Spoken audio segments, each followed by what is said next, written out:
Байгаль эхийн гайхалтай нэгэн бүтээгдэхүүн болох зүгийн бүтээгдэхүүний талаар та бүхэндээ танилцуулж байгаа дараагийн нэг цуврал мэдээллээрээ зүгийн жилийн нянгийн эсрэг үйлчлэлийн талаар танилцуулах гэж байна. За эхлээд зүгийн жилий гэж юу вэ гэдгийг товчхон тодорхойлъя.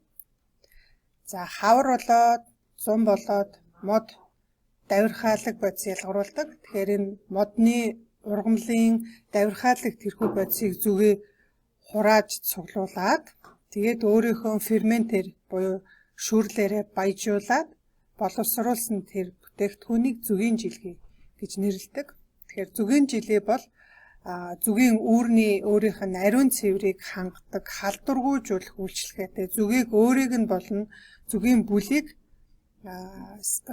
ариун цэврийг нь хангахад зориулагдсан ийм бүтээгдэхүүн байгаа.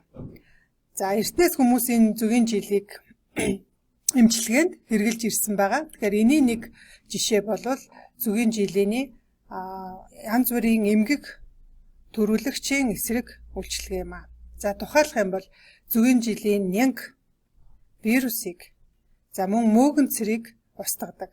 Тэгэхээр эдгээр өвчин үүсгэгчийн өсөлтийг, үржлийг зүгийн жилий дарангуулах ийм үндсэн үйлчлэгээ үзүүлдэг байгаа. За өнөөдөр бол зөвхөн нянгийн болоод мөөгөн цэрт зүгийн жилий яаж үйлчлдэг талаар товчхон мэдээлэл өгөх гэж байна. За тэгэхээр эхлээд нянг гэж ер нь юу юм бэ гэдэг тодорхойлолтоо авъя. За тэгэхээр нэм буюу бактери нь ямар нэгэн амьд бие, жишээ нь хүн байж болно, амьтан байж болно, ургамал байж болно те.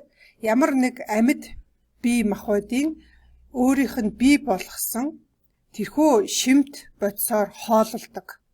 Тэгээд нэг эстэй тэгээ нэг газараа байрлаад байдаггүй, нүүдлэж, шилжиж амьдардаг ийм амьд биеийг нянг гэж нэрлэдэг байгаа. За тэгэхээр энэ хорвоо дэлхий дээр бол маш олон төрлийн бактериуд, нянгууд бол байдаг.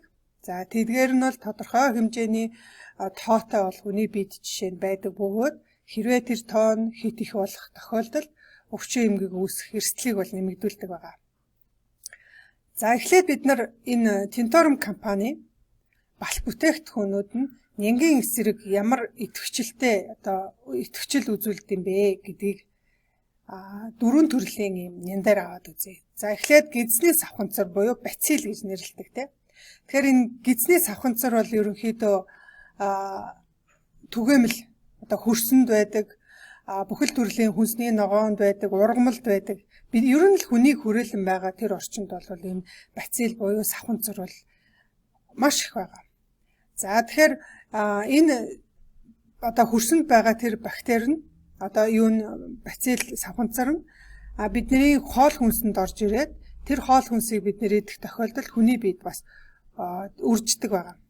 За ерөнхийдөө энэ бацил савханцар гидсний савханцрын хувьд бол дулаан орчинд их таатай үрждэг. Тухайлах юм бол тасалгааны температурт бол маш хурдан үржиж олширдаг байгаа. За энэ савханцрын хувьд жишээ нь энэ тополек гэдэг энэ зүгийн жилийтэй бол апиток гэдэг зүгийн жилий дээр нь сүүнцэр нэмж баяжуулсан бол за тэгээд баргашин болон лецитинтэй энэ балны хувьд энэ нянгийн эсрэг ямар идэвхжил байгаа вэ гэдгийг энэ дээр судалгаагаар харуулсан байгаа. Тэгэхээр эндээс харах юм бол хамгийн өндөр идэвхжилтэй тополек бол харагдаж байна. Тэгээд апиток баргашинтай бол лецитинтэй бол хоёрын хувьд бол адилхан байгаа нь харагдаж байна.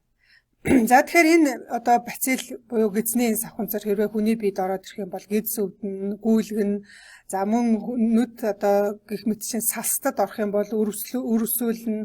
За амьсгалын замд орох юм бол түүнд бас өрөвслийн процессыг явуулах ийм эрсдлийг нэмэгдүүлдэг ийм савханцар байгаа. За дараагийн нэм бол ямар нэм байгаа вэ гэхээр стафилококк гэдэг нэртэй ийм юм. За энэ нэм бол ер нь 3 хүн тутмын нэгд нь байдаг. Тэр хүний арьсанд байдаг. Тэгээд мөн хамрын салстад бол ерөөсө таатай юм амьдарч байдаг. Ер нь бол маш элбэг тохиолддог ийм бактери байгаа.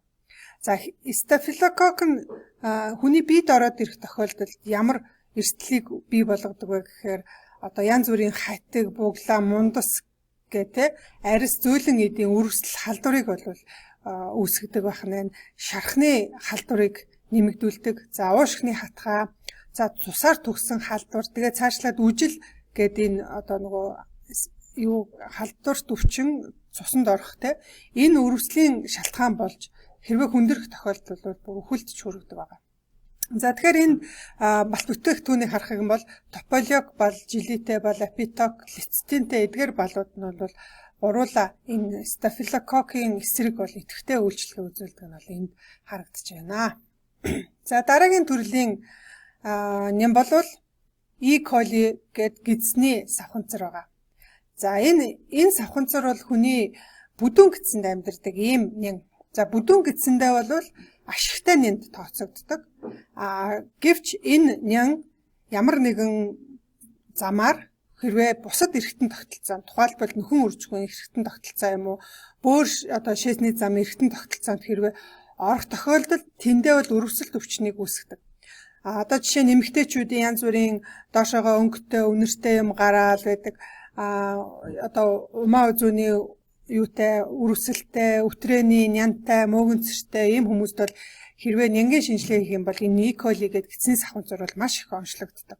За цаашлаад цистит байнга өвчлөлтөг, бөөрийн өрөвсөлттэй хүмүүс мөн бактериологийн шинжилгээ хийгээд үзэхээр энэ гидсний энэ E. coli-гийн савханцар бас их онцлогддог байгаа.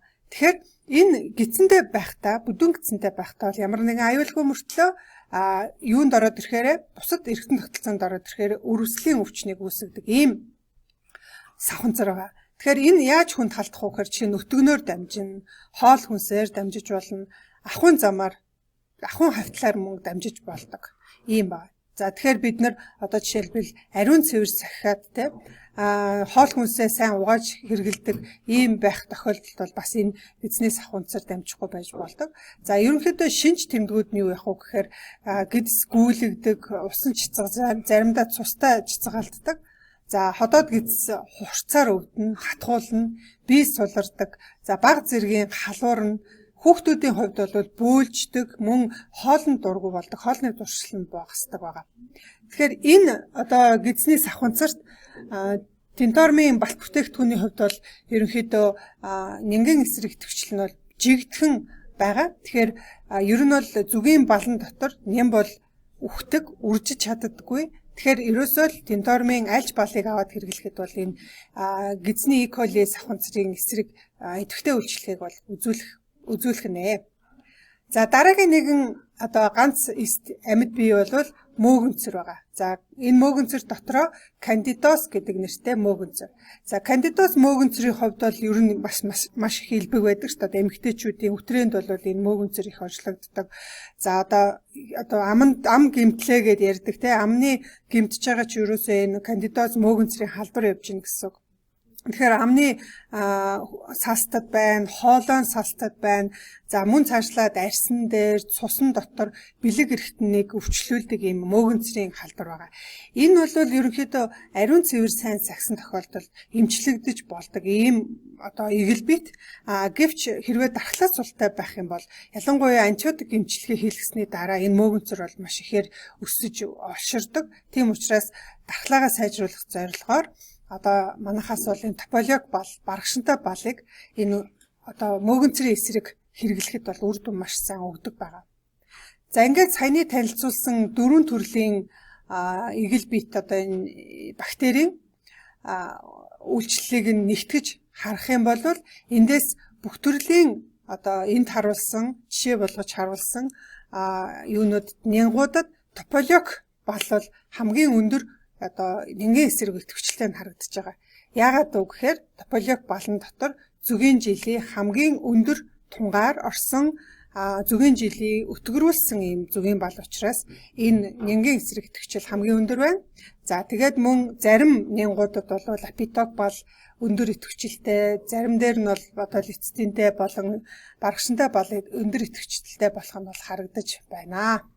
За ингээд та бүхнийг одоо бидээ ямар нэгэн өрөвсөлт өвчин байгаа бол таны бид нян мөөгөнцөр байгаа бол заавал антибиотик эмчилгээ хийлгэхгүйгээр энэ зүгийн Tintorum компани балт бүтээгдэхүүнийг хэрэглэхийг санал болгож байна.